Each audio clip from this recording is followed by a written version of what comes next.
નમો અરિહંતાણં નમો સિદ્ધાણં નમો આયર્યાણં નમો ઉજ્જયાણં નમો લોયે સૌસાહુનં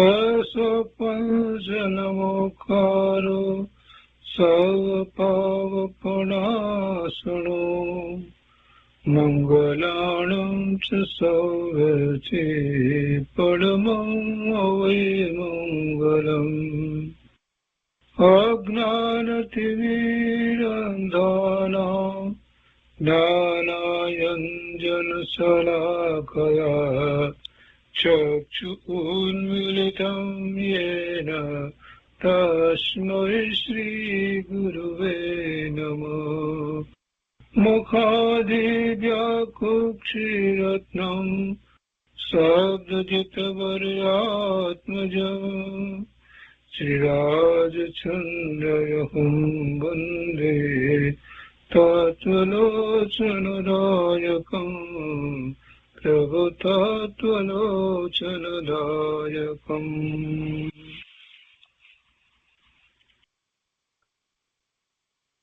કૃપાળુદેવના વચનામૃતનો સ્વાધ્યાય. એમાં આપણે વર્ષ 24 પત્રોનો સ્વાધ્યાય કરી રહ્યા છીએ. 175 પત્રનો સ્વાધ્યાય આપણે પૂરો કર્યો. હવે આજે 176 પત્રથી આગળ લઈએ છીએ. મુંબઈ કારતકવદ 9 શુક્રવાર સંવત 1947. આ પત્ર શ્રી સૌભાગભાઈ પ્રત્યે લખાયો છે. કૃપાળુદેવ લખે છે કે જીવન મુક્ત સૌભાગ્ય મૂર્તિ સૌભાગ્યભાઈ મોરબી. સૌભાગભાઈને માટે સૌભાગ્ય મૂર્તિ સૌભાગ્યભાઈ લખ્યું છે. સૌભાગ્ય મૂર્તિ જેવું નામ છે એ પ્રમાણે જેમણે પ્રગટ કર્યું છે. લખે છે કે મુનિ દીપચંદજી સંબંધી આપનું લખવું યથાર્થ છે. ભાવ સ્થિતિની પરિપક્વતા થયા વિના,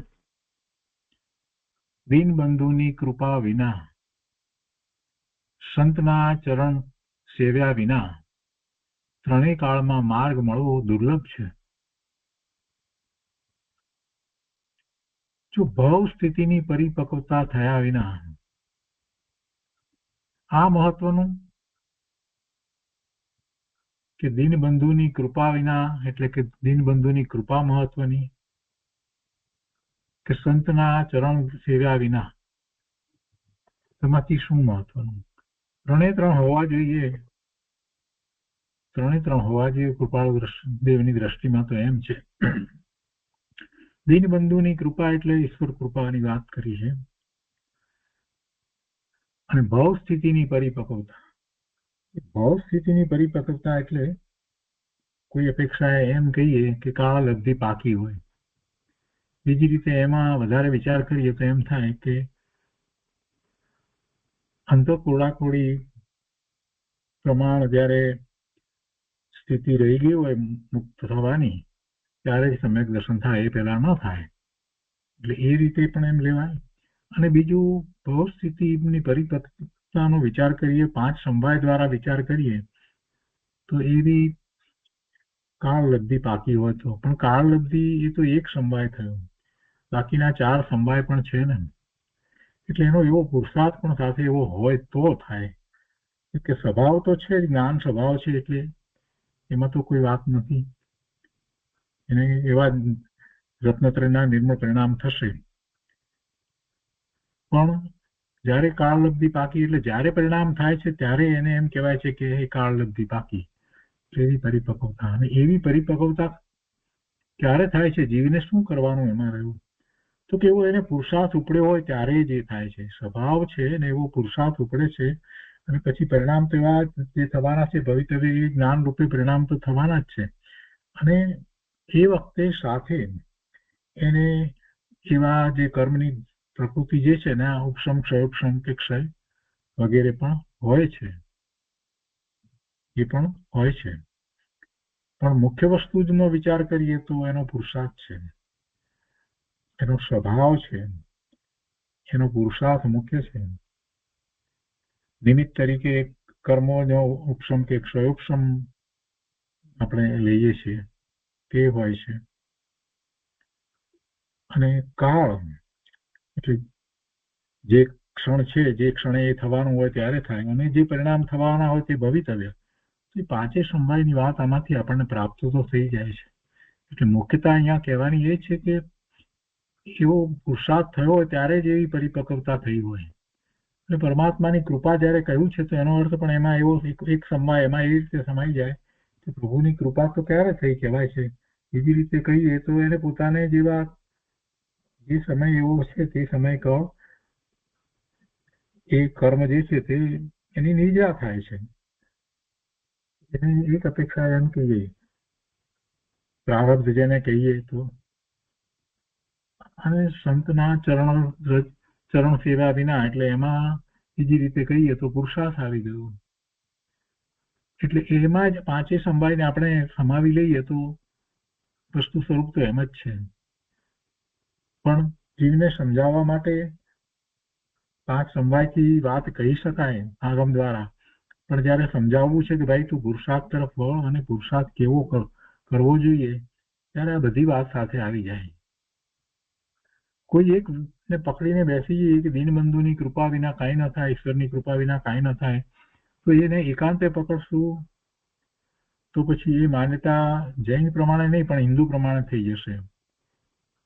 ભગવાનની ઈચ્છા વિના પાંદડું પણ હલે નહીં, એવો અહીંયા અર્થ કરવાનો નથી. પણ એમ જ હોય છે. જ્યારે એને એવા પરિણામ થાય છે ત્યારે એમ સમજવાનું કે પ્રભુની કૃપા દ્વારા જ એવા પોતાને પરિણામ થયા. કેમ કે પ્રભુની કૃપા, એમની કરુણાનું ભાજન હું થયો છું, અને એટલા માટે તો એમની દિવ્ય ધ્વનિ દ્વારા મને જ્ઞાન પ્રકાશ થયો છે. એટલે એ પ્રભુની કૃપા છે, એ દીનબંધુની કૃપા છે.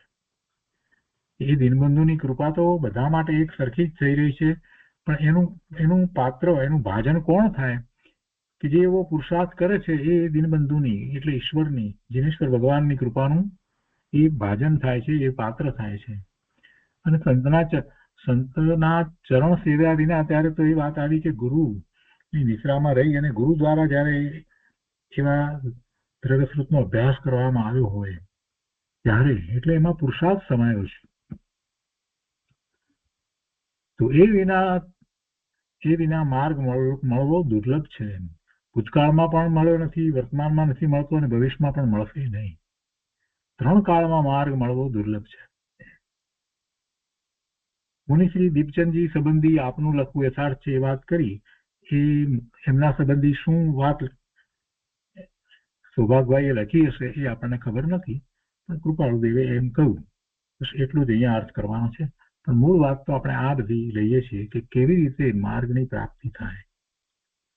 કૃપાળુદેવ આગળ લખે છે કે જીવને સંસાર પરિભ્રમણના જે કારણો છે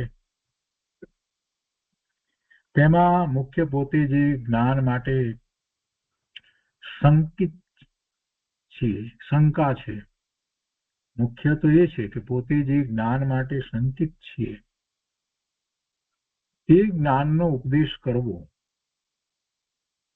પ્રગટમાં તે માર્ગની રક્ષા કરવી, હૃદયમાં તે માટે ચળ વિચળપણું છતાં પોતાના શ્રદ્ધાળુને એ માર્ગ યથાયોગ્ય છે એમ ઉપદેશવું, તે સર્વથી મોટું કારણ છે. આમ જ આપ તે મુનિના સંબંધમાં વિચારશો તો લાગી શકશે. શું કહે છે?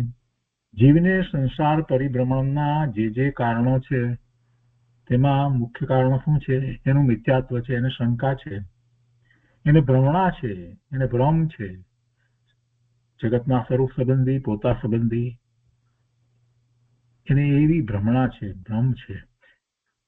એ જ મૂળ મુખ્ય કારણ છે. મુખ્ય પોતે જે જ્ઞાન માટે શંકિત છે, એટલે જેવું ભગવાનના ઓમકાર ધ્વનિમાં જે રીતે જ્ઞાન પ્રકાશ થયો છે એવું આ જ્ઞાન વિશે આ જીવને હજી પાકી શ્રદ્ધા થઈ ન હોય.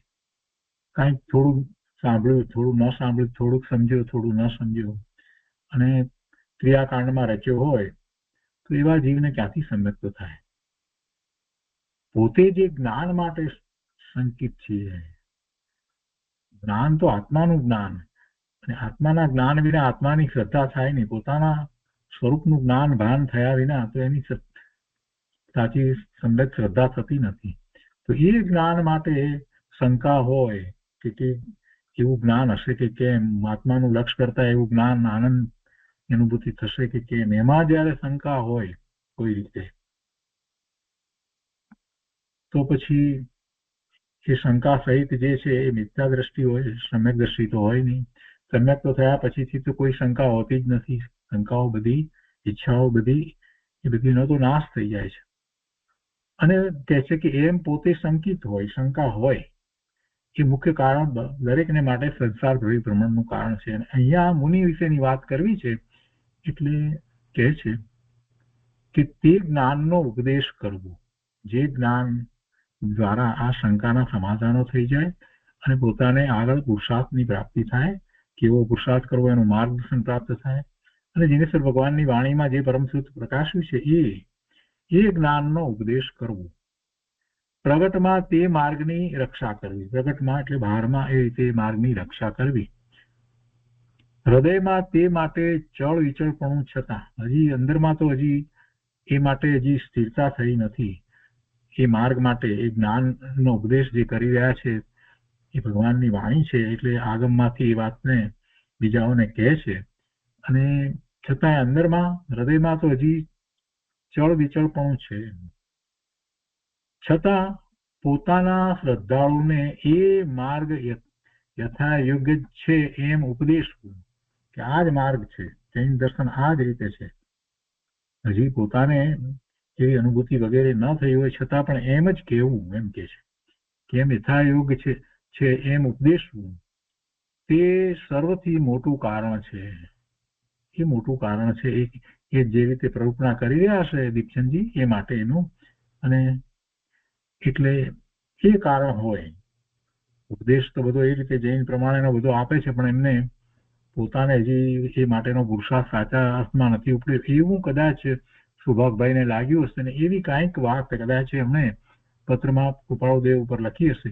એટલે કૃપાળુદેવે એ સંબંધી એમને શાંતિ થઈ જાય એટલા માટે મુનિશ્રી કદાચ આ કારણથી એ જૈન દર્શનનો એવી રીતે એમને જે માનનારા શ્રદ્ધાળુ છે અને એવો ઉપદેશ વગેરે આપતા હશે. અને એમને અંતરમાં એમ હોય કે આ જૈન દર્શનની જૈન માર્ગ જે છે એ માર્ગની આપણે રક્ષા કરવી, એટલે બીજાઓ એમાં જે છે એમને સાચું માર્ગદર્શન આપવું, ભલે પોતાને હજી એવી પ્રાપ્તિ ન થઈ હોય. એટલા માટે લખે છે કે હૃદયમાં તે માટે ચળ વિચળપણું છતાં પોતાના શ્રદ્ધાળુને એ માર્ગ યથા યોગ્ય છે એમ ઉપદેશવું, તે સર્વથી મોટું કારણ છે એવું લાગે છે. કૃપાળુદેવ કહે છે કે આમ જ આપ તે મુનિના સંબંધમાં વિચારશો તો લાગી શકશે, એ પ્રમાણે લાગશે. કે બીજો કોઈ વિચાર નહીં. એક અપેક્ષા એમ કહીએ કે જીનવાણી માતની સેવા કરી રહ્યા છે. લોકો કહે છે ને જીનવાણી માત. તો પોતે શંકામાં ગળકા ખાતો હોય, હવે આગળ કહે છે શંકામાં ગળકા ખાતો હોય એટલે હજી શંકા પૂરેપૂરી ગઈ ન હોય, આમ પણ હશે કે કેમ પણ હશે કે કંઈક એમ, એવો જીવ નિશંક માર્ગ બોધવાનો દમ રાખી આખું જીવન ગાળે. પોતાને હજી નિશંકતા થઈ નથી. નિશંકતા તો ક્યારે થાય કે સમ્યક દર્શન થાય ત્યારે, પણ એવું તો થયું નથી. અને છતાં એવો જીવ નિશંક માર્ગ બોધવાનો દમ રાખી આખું જીવન ગાળે, એ તેને માટે પરમ શોચનીય છે. એને વિચારવા જેવું છે કે ભાઈ ઉપદેશ આપે છે પણ પોતે એને માટે શું કરી રહ્યો છે. પોતાને તો હજી એવી દ્રષ્ટિ થઈ નથી, એવી શ્રદ્ધા થઈ નથી, પોતાને તો હજી એવી શંકા ગઈ નથી. ચેતન એવો પોતે ભગવાન આત્મા અને એ સિવાય બીજા 5 દ્રવ્યો એવું જગતનું સ્વરૂપ ને એ બધા સંબંધી બધાનું અસ્તિત્વ અને અસ્તિત્વ પણ સ્વતંત્રપણે, પરિણમન પણ સ્વતંત્રપણે, આ બધી વાતોમાં પૂરેપૂરો વિશ્વાસ હજી આવ્યો ન હોય એટલે શંકા તો રહેતી હોય. કોને ખબર આમ હશે કે તેમ હશે, એવો અંતરમાં વિચારે આવતો હશે. અને છતાં એવો જીવ નિશંક માર્ગ બોધવાનો દંભ રાખી આખું જીવન ગાળે. હવે એને હજી શંકા હોય એટલે પૂરેપૂરો નિશંક માર્ગ તો ક્યાંથી બોધવાનો હતો? એનાથી એ દ્વારા બોધ પૂરેપૂરો તો આવી શકે નહીં. પણ એને મનમાં એમ હોય કે આપણે તો સાચા માર્ગની જ કલ્પના કરી રહ્યા છીએ અને એમ જ આખું જીવન ગાળે. એ તેને માટે પરમ શોચનીય છે. એને વિચારવા જેવું છે કે પોતે ક્યાં છે કે શું કરી રહ્યો છે. મુનિના સંબંધમાં આ સ્થળે કંઈક કઠોર ભાષામાં લખ્યું છે એમ લાગે તો પણ એવું તેવો હેતુ નથી. એટલે આ જે વાત લખી એ અહીંયા લખી એનો અર્થ કે કદાચ મુનિના સંબંધમાં એ લાગુ પડતી વાત હશે.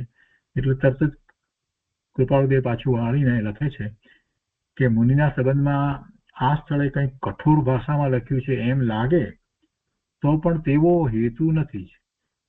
જેમ છે તેમ કરુણાદ્ર ચિત્તે લખ્યું છે. કરુણાદ્ર, કરુણાથી એમનું ચિત્ત દ્રવી રહ્યું છે, આદ્ર થયું છે. એટલે એમના માટે કરુણા કરી અને એમણે આ વાત લખી છે કે એ પોતે પોતાના માર્ગમાં વધારે સારી રીતે પુરુષાર્થ કરી અને સહાનુભૂતિ કરે.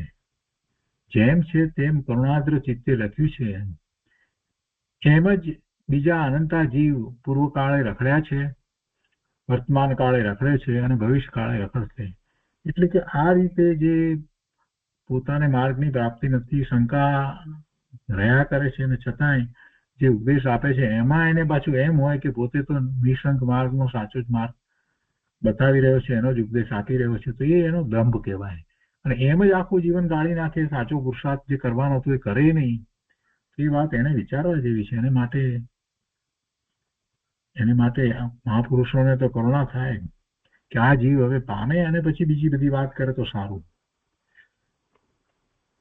આ કહે છે કે જે છૂટવા માટે જે જીવે છે તે બંધનમાં આવતો નથી.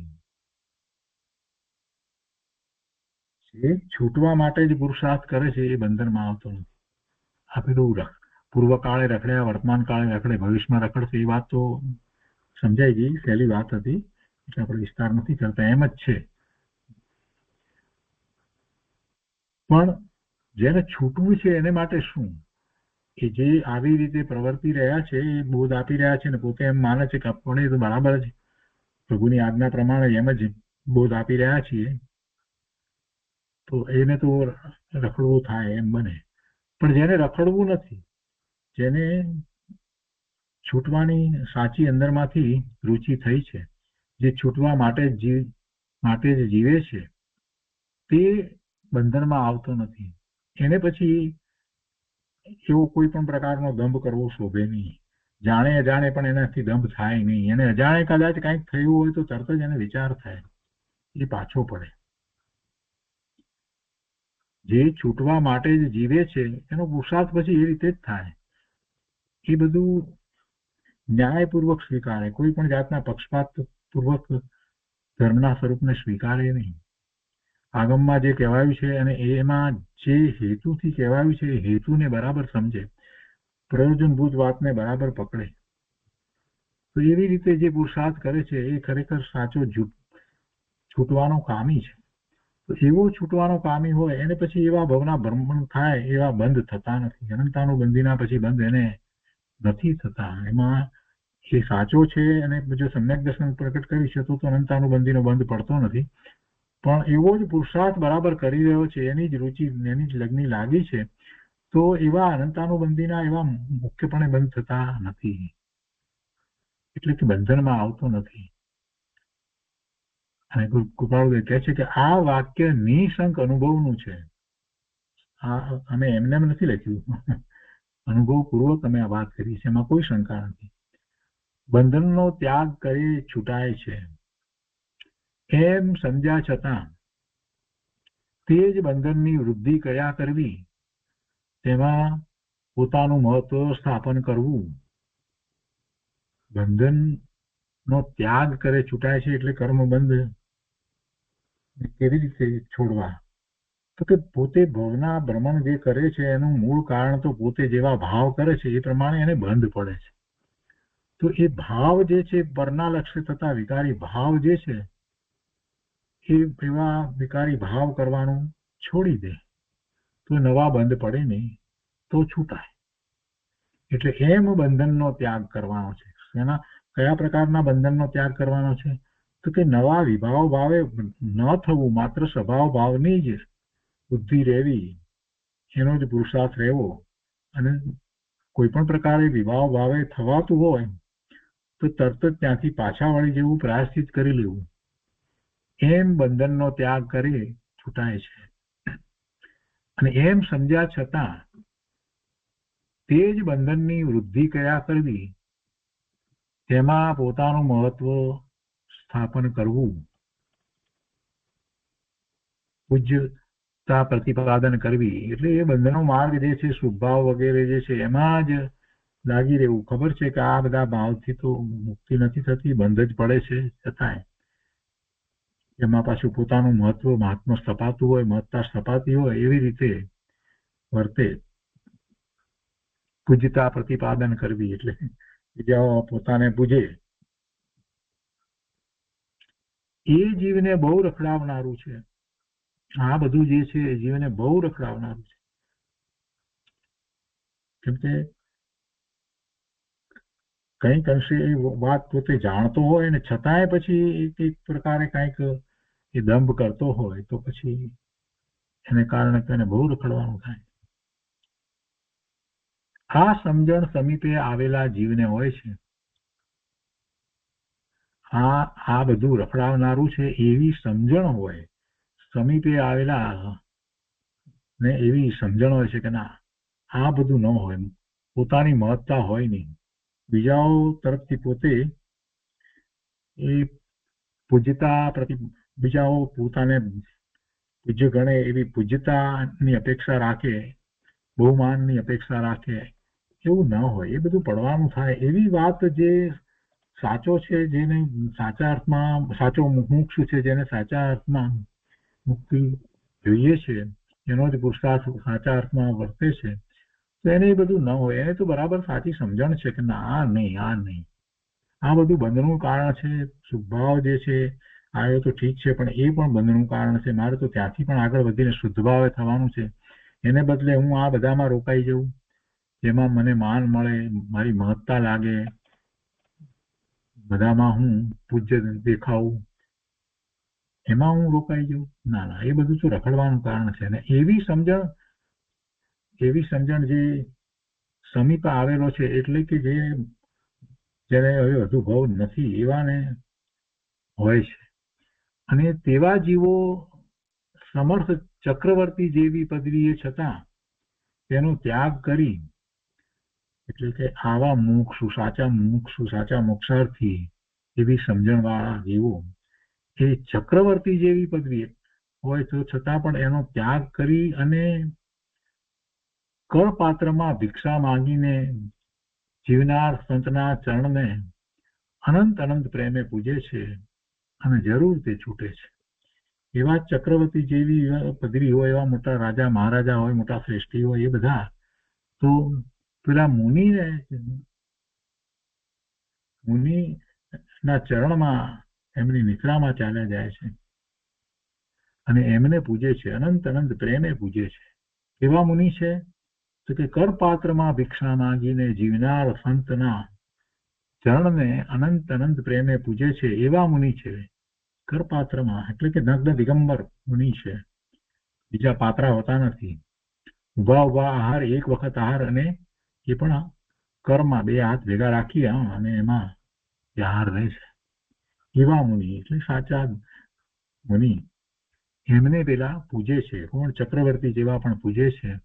અને એવા એ બધું છોડી, ચક્રવર્તી છે કે જે કંઈ છે પોતાની પદવી વગેરે, જે કંઈ સંપત્તિ વગેરે છે, તો એ બધું છોડી અને જયારે આમ એવા મુનિના ચરણમાં જાય છે, એમના શરણમાં જાય છે, એમને પૂજે છે, એટલે કે એમની આજ્ઞામાં રહે છે, તો એ છૂટે છે. એ ભવના ભ્રમણથી છૂટે છે. જરૂર છૂટે છે. આગળ કહે છે, દિનબંધુની દ્રષ્ટિ જ એવી છે કે છૂટવાના કામીને બાંધવો નહીં, બાંધવાના કામીને છોડવો નહીં. આ વ્યવહારના એના કથન છે, પણ એમાં કહેવાનો આશય જે છે એ પકડવો આપણે. એમને સમજી લેવું કે દિનબંધુ એટલે ઈશ્વર કોઈને બાંધે ને કોઈને છોડે, એવી ક્યાં વાત છે. બધા પોતપોતાથી બંધાય છૂટે છે. એમના સર્વજ્ઞના જ્ઞાનમાં એ વાત આવે છે, એનો અર્થ કરવો. એ કઈ બાંધે છોડે એવી વાત નથી. દિનબંધુની દ્રષ્ટિ જ એવી છે કે છૂટવાના કામીને બાંધવો નહીં. એટલે કે એને એમની દ્રષ્ટિમાં જે આવે છે કે આ છૂટવાનો કામી છે તો છૂટશે, એનો અર્થ એમ લેવાય. પરમાત્માની દ્રષ્ટિમાં, એમના જ્ઞાનમાં આપણે કેવા આવીએ, આપણો પુરુષાર્થ જેવો હોય એવો પુરુષાર્થ દેખાય એટલે એવા જ દેખાઈએ. કે આપણે છૂટવાના કામી છીએ તો છૂટવાના કામી દેખાઈએ, ઢોંગ કરતા હોય તો ઢોંગી દેખાઈએ. પ્રભુના જ્ઞાનમાં શું ન દેખાય. એટલે એ અપેક્ષાથી વાત લઈએ તો ખ્યાલ આવે કે દિનબંધુની દ્રષ્ટિ જ એવી છે કે છૂટવાના કામીને બાંધવો નહીં. એટલે એમની દ્રષ્ટિમાં એ જીવ મુક્ત જ છે, જે એવો મુક્તિનો કામી છે, એ એમની દ્રષ્ટિમાં પણ એ મુક્ત જ છે. એટલે એને બાંધવો નહીં. અને બંધાવાના કામીને છોડવો નહીં. એટલે જે બંધાવા માંગે જ છે એને ક્યાં અમે કઈ બાંધવાની જરૂર જ છે. જે બંધાવા માંગે છે સ્વયં જ પોતે પોતાના ભાવને કારણે કર્મના બંધ કરે છે, બંધાય છે. પોતાની વિપરીત માન્યતાઓને છોડતો નથી, જીદ કરીને પકડી રાખીને બેઠો છે. સમ્યક્તના પંથે જવાને બદલે મિથ્યાત્વના પોષણમાં જે પડ્યો છે એ બંધાવાનો કામી છે, એને બંધાવવું જ છે. સમજતો જ નથી તો પછી કહે છે કે એને છોડવો નહીં. એટલે શું? દિનબંધુ એને બાંધી રાખતા હશે, છોડે નહીં? ના, એમ નહીં. કહેવાનો આશય એ છે કે જે બંધાવવાનો કામી છે, એટલે બીજી રીતે કહીએ કે એને કોઈ લગ્ન મુક્તિના માર્ગની લાગી જ નથી, પોતાના સાચા સ્વરૂપને જે સમજ્યો જ નથી, અને બસ માત્ર બહારની દ્રષ્ટિમાં જ રહ્યો છે, એમાં જ સુખની બુદ્ધિ કરી રહ્યો છે. અને પછી એમ એ અનેક પ્રકારે એ પાપના બંધ પણ કરે, કેટલાક પ્રકારે પુણ્યના બંધ પણ કરે. એમ એનું જીવન પૂરું કરતો હોય તો એને એમ કહી દીધું કે એ બંધાવાનો કામી છે. તો પછી એ ક્યાંથી છૂટશે? તો પ્રભુની દ્રષ્ટિમાં પણ એ એમ જ આવશે કે આ ભાઈ આ જીવ છે તે બંધાશે, એને બાંધી ઘણા ભાવ થશે, એને બંધનો પાર નથી હજી, એવું જ આવશે. આગળ કહે છે કે અહીં વિકલ્પી જીવને એવો વિકલ્પ ઉઠે કે જીવને બંધાવવું ગમતું નથી. સર્વને છૂટવાની ઈચ્છા છે તો પછી બંધાય છે શુક્રા? બંધાય છે કાંઈ? શુક્રા બંધાય છે. તો કે છે કે એ વિકલ્પની નિવૃત્તિ એટલી જ છે કે એવો અનુભવ થયો છે કે જેને છૂટવાની દ્રઢ ઈચ્છા થાય છે તેને બંધનનો વિકલ્પ મટે છે. અને એ આ વાર્તાનો સત્સાક્ષી છે. પ્રભુદેવે તો અનુભવપૂર્વકની વાત આખી મૂકી દીધી કે એ વિકલ્પની નિવૃત્તિ એટલે કે આ જે બંધાવાવાળો કેમ કોઈ બધાને જો છૂટવું છે તો પછી સર્વને છૂટવાની ઈચ્છા છે તો પછી બંધાય છે શા માટે? એનો ઉત્તર આપતા કહે છે કે એ વિકલ્પની, એ તમને જે વિકલ્પ આવ્યો શુક્રા, તો એનું સમાધાન આ રીતે છે. એ વિકલ્પની નિવૃત્તિ એટલી જ છે કે એવો અનુભવ થયો છે કે જેને છૂટવાની દ્રઢ ઈચ્છા થાય છે, જેને છૂટવાની દ્રઢ ઈચ્છા થાય એટલે શું? ઈચ્છા કર્યા કરે? ના, જેને ઈચ્છા થાય તો એ પ્રમાણે એ પ્રયત્ન કરે જ ને. આપણને જેની ઈચ્છા થઈ હોય ને ખૂબ તીવ્ર ઈચ્છા થઈ હોય તો એને માટેનો પ્રયત્ન ઘણો વધી જાય, બીજા બધાને ગૌણ કરી અને એમાં જ લાગ્યા રહીએ. તો એવી રીતે જેને છૂટવાની દ્રઢ ઈચ્છા થઈ છે એ પછી બીજું શું કરે? બીજું કાંઈ જ ન કરે, એ મુક્તિના માર્ગને જ રહે, એમાં જ આખો પુરુષાર્થ એનો થાય. જેને છૂટવાની દ્રઢ ઈચ્છા થાય છે તેને બંધનનો વિકલ્પ મટે. બંધાવાનો તો કોઈ વિકલ્પ નથી હોતો, અને એનો તો પુરુષાર્થ એ જ રીતે થાય. અને એ આ વાર્તાનો સત્સાક્ષી છે. જે વાત કહી એનો એ સાક્ષી છે. બીજી રીતે કહીએ તો એમાં એ ભાવ પડ્યો છે કે પોતે એના સાક્ષી છે. છૂટવાની દ્રઢ ઈચ્છા થાય છે તો એને મનમાં બંધનનો વિકલ્પ ઉઠતો નથી. એકમાત્ર પુરુષાર્થ એનો જ ચાલે છે, મુક્ત દશા માટેનો જ પુરુષાર્થ ચાલે છે. આ કહે છે કે એક બાજુથી પરમાર્થ માર્ગ ત્વરાથી પ્રકાશવા ઈચ્છા છે. પોતાની વાત કહે છે. એક બાજુથી પરમાર્થ માર્ગ ત્વરાથી પ્રકાશવા ઈચ્છા છે અને એક બાજુથી અલખ લેમાં સમાઈ જવું એમ રહે છે, એટલે સ્વરૂપમાં સમાઈ જવું એમ રહે છે. અલખ લેમાં આત્માએ કરી સમાવેશ થયો છે, એટલે કે શ્રદ્ધા કરીને પોતે આત્મા તો પોતાનો એ જ પ્રમાણે, એટલે કે પોતાની અત્યારે વર્તમાન દશામાં જે પર્યાય એમાં તો એ જ ઝંખના છે, આત્માની જ ભાવના થઈ રહી છે એમ જ છે. એટલે આત્માએ કરી સમાવેશ થયો છે. આત્માએ કરી સમાવેશ થયો છે એટલે એમનો આત્મા એ જ ઝંખી રહ્યો છે, બસ સ્વરૂપમાં સમાઈ જવું. યોગે કરીને કરવો એ એક રટણ છે. યોગે કરીને કરવો એક રટણ છે, એટલે એ એવો યોગ થવો, મન વાણી કાયાની ગુપ્તિ થઈ અને ધ્યાનનો એવો યોગ થવો જેમાં પોતે સ્વરૂપમાં રમણતા કરે, તો યોગે કરીને કરવો એ એક રટણ છે.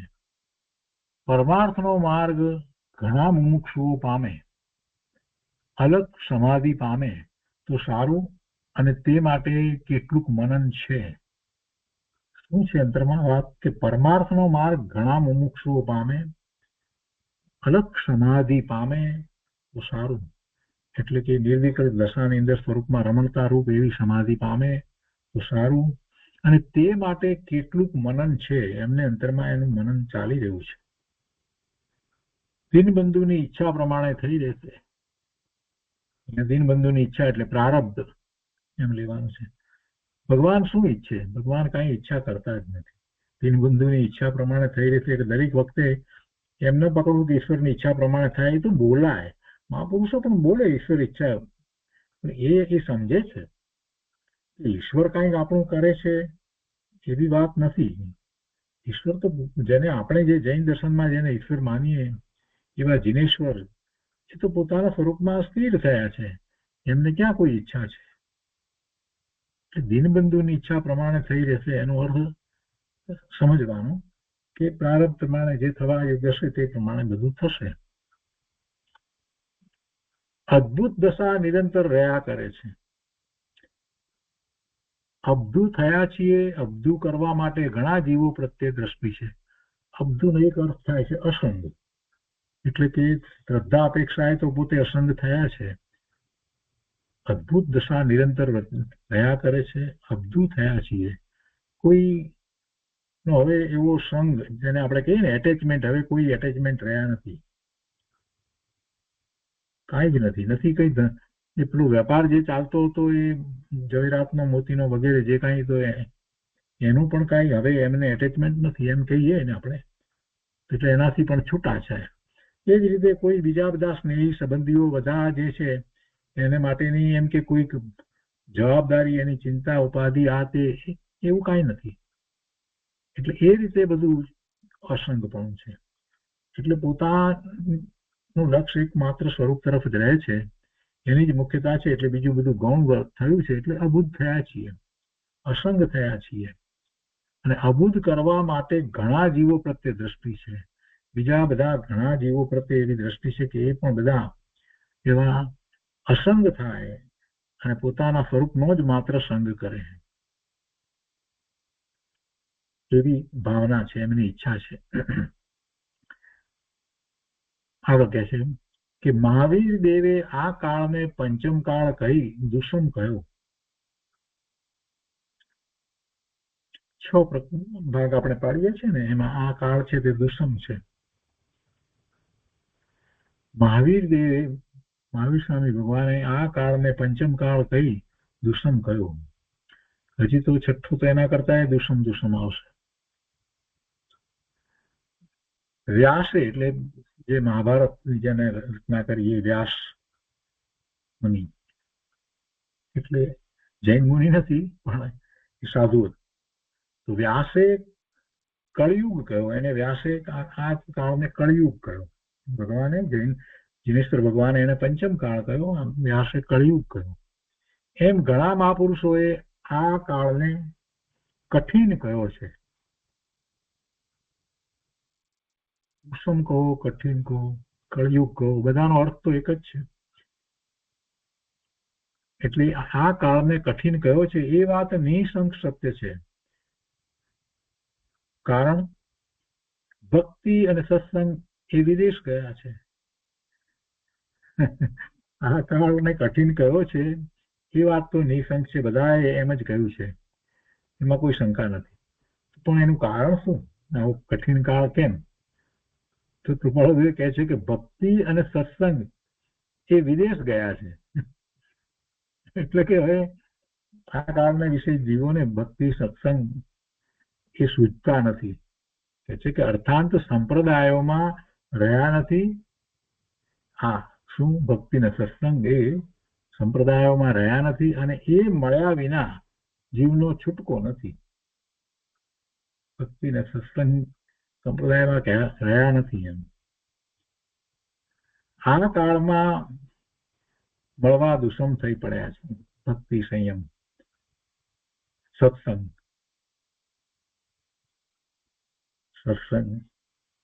અને સાચી ભક્તિ. સાચી ભક્તિ તો કોને હોય? સમ્યક દ્રષ્ટિને હોય.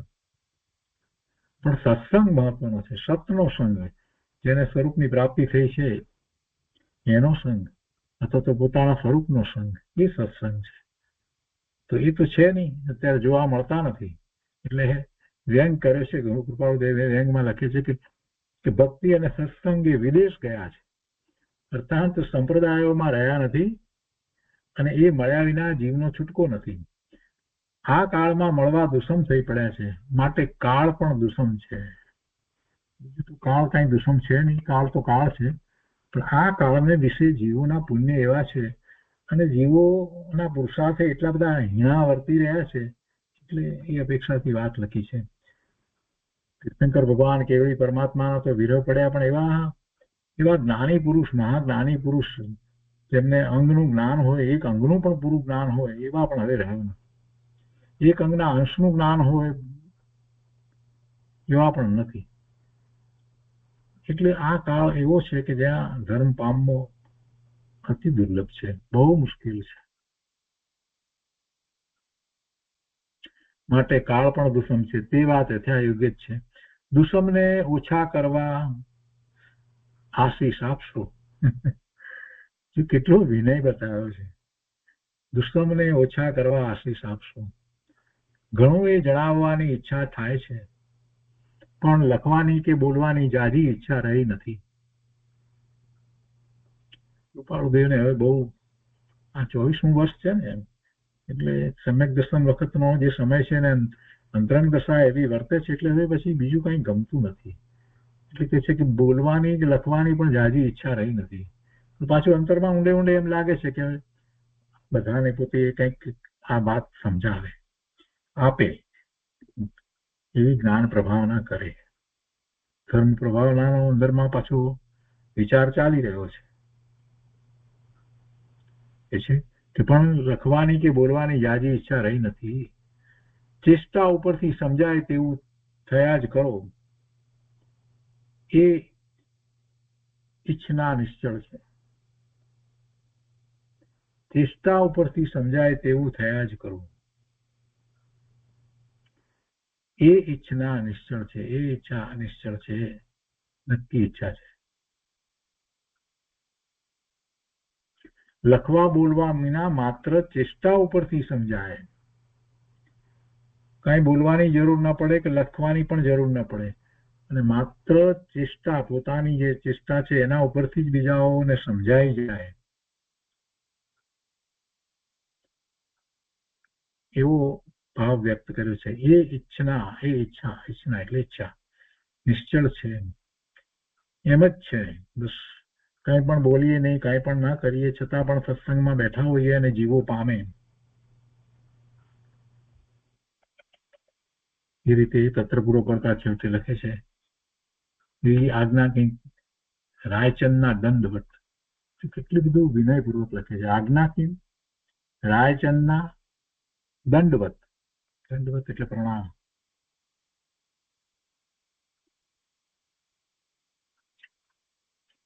તો એ રીતે 176મો પત્ર સુભાગભાઈ પ્રત્યેનો હતો એ પૂરો થયો. હવે એના પછી 177મો પત્ર છે શ્રી ત્રિભુવનભાઈ પ્રત્યે. મુંબઈ કારતક વદ 14 ગુરુવાર સંવત 1947. સુગ્નભાઈ શ્રી ત્રિભુવન, તમારું પત્ર એક મળ્યું, મનન કર્યું. અંતરની પરમાર્થ વૃત્તિઓ થોડા કાળ સુધી પ્રગટ કરવા ઈચ્છા થતી નથી. અંતરની પરમાર્થ વૃત્તિઓ થોડા કાળ સુધી પ્રગટ કરવા ઈચ્છા થતી નથી. આ વાત તો છેલ્લા 2-3 પત્રમાં આવી ગઈ. ધર્મને ઈચ્છવા વાળા પ્રાણીઓના પત્ર પ્રશ્ન આદિ તો અત્યારે બંધન રૂપ માન્યા છે.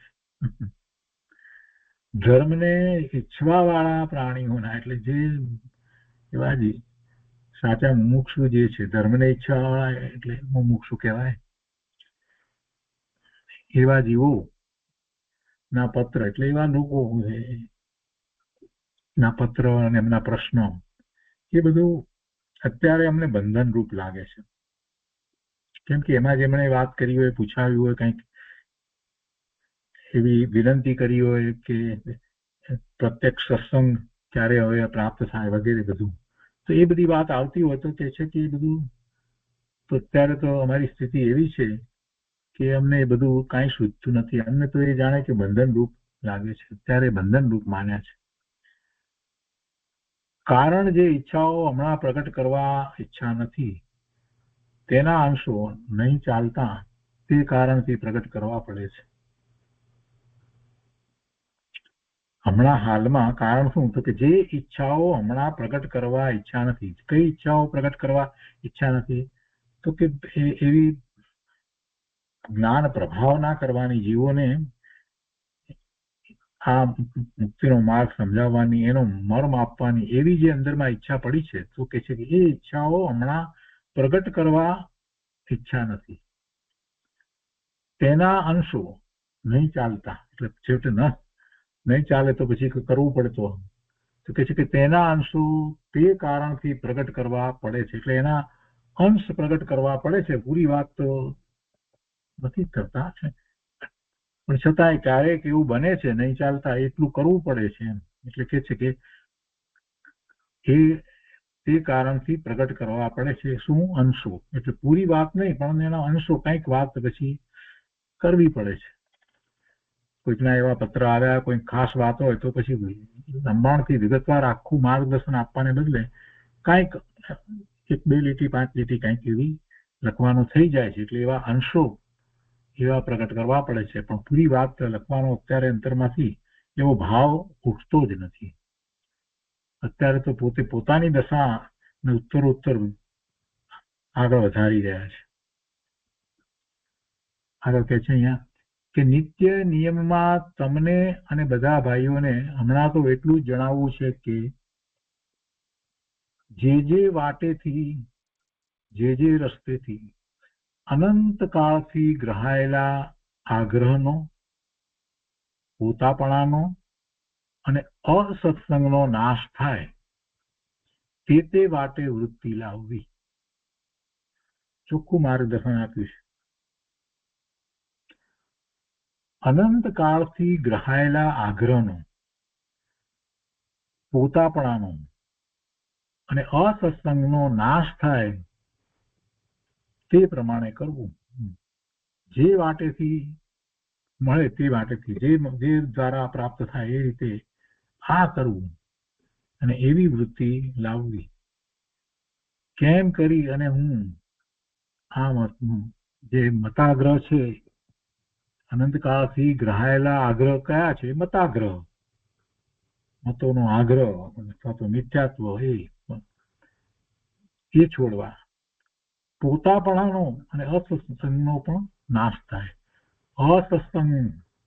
સત્સંગ ન હોય એવી દશાને બદલે સત્સંગ થાય, અને પોતાપણાનો એટલે પોતાની જ દ્રષ્ટિ રહ્યા કરે છે ને, મમત્વ, પોતાપણું, બધું આ પોતાનું, આ મારું, આ મારું મારું એવું મમત્વ ભાવ જે રહ્યા કરે છે પોતાપણાનો, એ શરીરને વિશે, બીજાઓને વિશે, બધાને વિશે એવું પોતાપણાનો.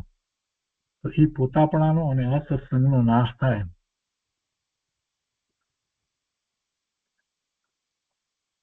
તે માટેનો પ્રયત્ન કરવો. એ જ ચિંતન રાખવાથી અને પરભવનો દ્રઢ વિશ્વાસ રાખવાથી કેટલાક અંશે તેમાં જય પમાશે, સફળતા પ્રાપ્ત થશે. એ જ ચિંતન રાખવું, એ જ ચિંતન રાખવાથી અને એવો જ પ્રયત્ન કરવાથી પરભવનો દ્રઢ એટલે કેટલાકને હજી પછી ભવ થશે કે નહીં એની શંકા હોય છે. પુનર્જન્મને માનતા નથી હોતા ઘણા લોકો, પુનર્જન્મને માનતા નથી. ભૂતકાળમાં પોતે હતો અને એટલાય જન્મો કર્યા છે ને અત્યારે છે ને હજી પણ બીજા જન્મ થવાના છે, આ બધાને માનતા નથી. પુનર્જન્મ એવી વાતને માનતા ન હોય એવા ઘણા લોકો, મોટા મોટા હોશિયાર બુદ્ધિશાળી વિવેચકો આ તે બધા હોય, પણ પુનર્જન્મને ન માનતા હોય. બધું જે કંઈ કરવાનું એ બધું આ જ ભાવમાં જ કરી લેવાનું, પુનર્જન્મની કંઈ ખબર નથી. કેટલાક લોકો એને કલ્પિત માને, આવું પણ છે. અને એમાં કઈ આશ્ચર્ય કરવા જેવું નથી. મોટા ભણેલા બીએસસી એમએસસી થયેલા એવા પીએચડી થયેલા લોકો પણ એવા છે મળે કે પુનર્જન્મને ન માને, હવે પછી જન્મ થશે એને ન માને. પુનર્જન્મને ન માનો, હવે પછી જન્મ થવાનો નથી એમ જો હોય તો પછી માણસ પૂરા ધર્મ કરે, અને એને ભય છે જ નહીં, ભવના ભ્રમણનો થાક હોય નહીં, અને એને ભવના ભ્રમણ વિશે એમ પણ ન હોય કે પોતે પૂર્વે ઘણા ભવો કરીને આવ્યો છે, અનંત કાળથી પોતે છે એવું અસ્તિત્વનો સ્વીકાર ન હોય. પુનર્જન્મને ન માનવું એનો અર્થ શું થયો કે હવે પછી ભવ નથી તો પહેલાય ભવ નહોતા, એટલે પોતે અવિનાશી છે, નિત્ય છે એ વાતનો સ્વીકાર ન થાય. એટલે એવું માનવા વાળા ઘણા છે. એટલે કે છે કે અને પરભવનો દ્રઢ વિશ્વાસ રાખવાથી કેટલેક અંશે તેમાં જય પમાશે. હવે પછી ભવ છે પરભવનો, એનો દ્રઢ વિશ્વાસ રાખવાથી એમ થાય કે હજી મારો ભવ છે તો પછી ક્યાં થશે એવો પ્રશ્ન થાય. મેં શું એવું કર્યું કે જેથી કરી અને મને પછી ફરી પાછી જીનવાણી પ્રાપ્ત થાય, આ બધું પ્રાપ્ત થાય, હું આગળ વિશેષ પુરુષાર્થ કરી શકું, એવું મેં કાંઈ કર્યું છે? એમ વિચાર થાય, અને એમ વિચાર કરી અને જીવ ધર્મ માર્ગમાં આવે. એટલે પરભવનો દ્રઢ વિશ્વાસ રાખવાથી કેટલેક અંશે એ પ્રમાણેનો પુરુષાર્થ થશે, માટે સફળતા પ્રાપ્ત થશે. જય પમાશે એટલે સફળતા પ્રાપ્ત થશે.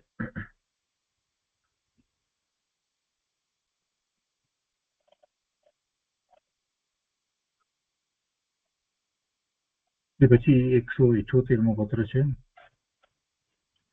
અંબાલાલભાઈ પ્રત્યે લખાયો છે. મુંબઈ, કારતક વદ અમાસ, શુક્રવાર, સંવત 1947. સુગ્નભાઈ શ્રી અંબાલાલ, અત્ર આનંદ વૃત્તિ છે. તમારી અને બીજા ભાઈઓની આનંદ વૃત્તિ ઈચ્છું છું. તમારા પિતાજીના 2 પત્રો ધર્મ વિષયે મળ્યા. એ વિશે શું ઉત્તર લખવો તેનો બહુ વિચાર રહે છે. હમણાં તો હું કોઈને સ્પષ્ટ ધર્મ આપવાની યોગ્ય નથી, અથવા તેમ કરવા મારી ઈચ્છા રહેતી નથી. આ વાત તો છેલ્લા કેટલાય પત્રથી ચાલી આવે છે. ઈચ્છા રહેતી નથી એનું કારણ ઉદયમાં વર્તતા કર્મો છે.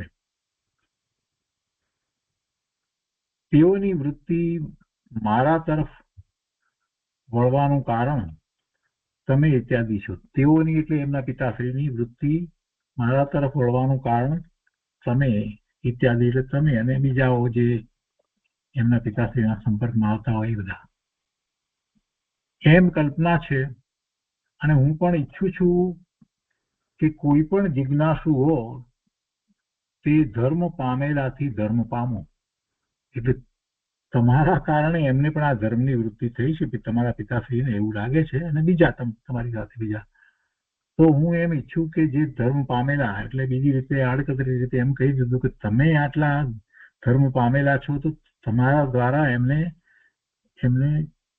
ધર્મ પામવામાં તમારો સંગ મળે તો એમને ઘણી અનુકૂળતા રહે.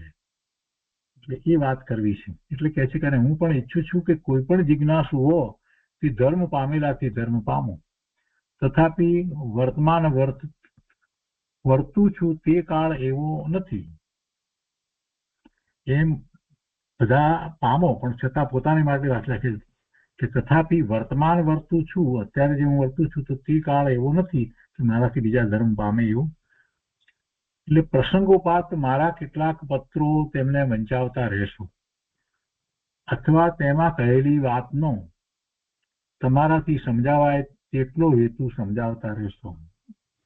કોને? એમના પિતાશ્રી અંબાલાલભાઈના. એમના પિતાશ્રીએ પત્ર લખ્યો છે ને, એટલે એના તમારા કેટલા બે પત્રો લખ્યા. એટલે ધર્મ સંબંધીની વાત એમને સમજાવવા માટે કૃપાળુદેવે અંબાલાલભાઈને લખ્યું. અને એમાં કૃપાળુદેવના પત્ર જે છે એ પણ એમને એ વાંચીને સંભળાવે અને સમજાવે તો એમને સારું રહે. પ્રસંગોપાત મારા કેટલાક પત્રો તેમને વંચાવતા રહેશો, અથવા તેમાં કહેલી વાતનો તમારાથી સમજાવાય તેટલો હેતુ સમજાવતા રહેશો. પ્રથમ મનુષ્યને યથાયોગ્ય જિજ્ઞાસુપણું આવવું જોઈએ. સૌથી પહેલું જિજ્ઞાસુપણું હોય, અંદરમાંથી સાચી જિજ્ઞાસા થવી જોઈએ કે આ જૈન દર્શન કેવું છે, જૈન દર્શન શું વાત છે, જાણવા માટેની એ રીતે જિજ્ઞાસા થવી જોઈએ, પક્ષપાત રહિત.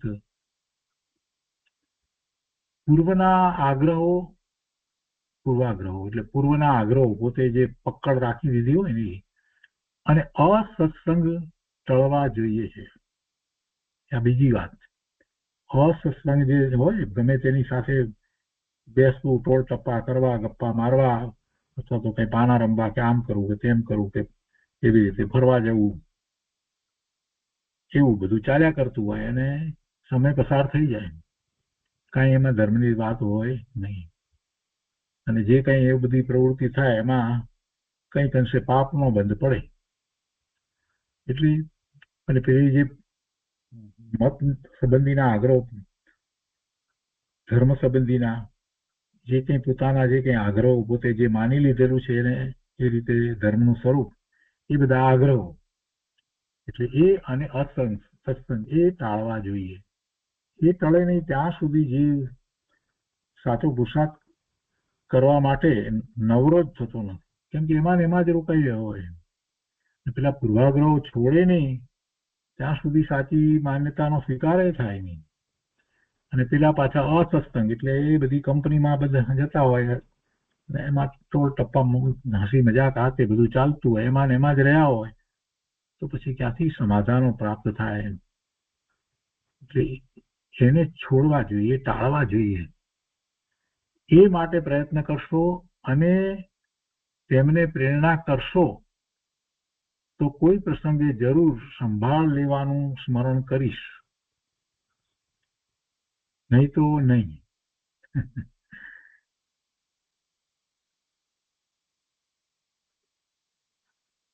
બીજા ભાઈઓને પણ જેની પાસેથી ધર્મ માગવો તે પુરુષ ધર્મ પામ્યા વિશેની પૂર્ણ ચોકસી કરવી આ સંતની સમજવા જેવી વાત છે.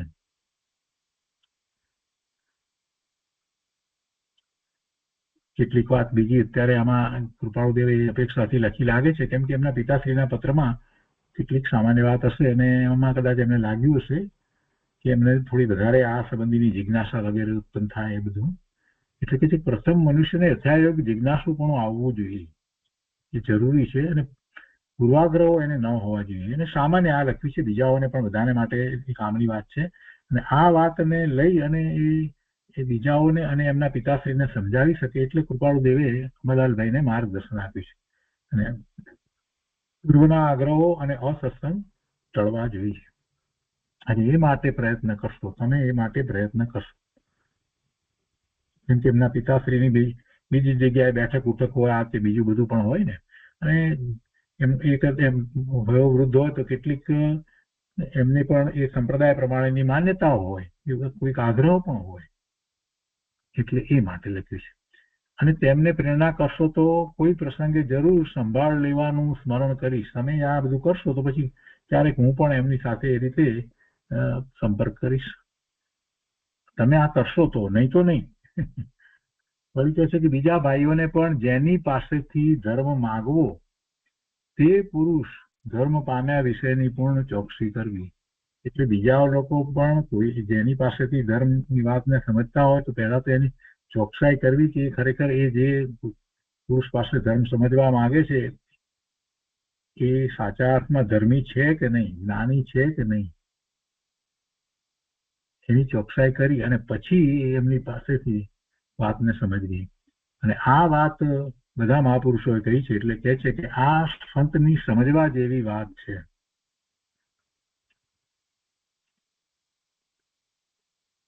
રાયચંદના યથાયોગ કરીને પત્ર પૂરો કર્યો છે. તો એ રીતે આ 178મો પત્ર પૂરો થયો. આજનો સ્વાધ્યાય આપણે અહીંયા સુધી રાખીએ છીએ.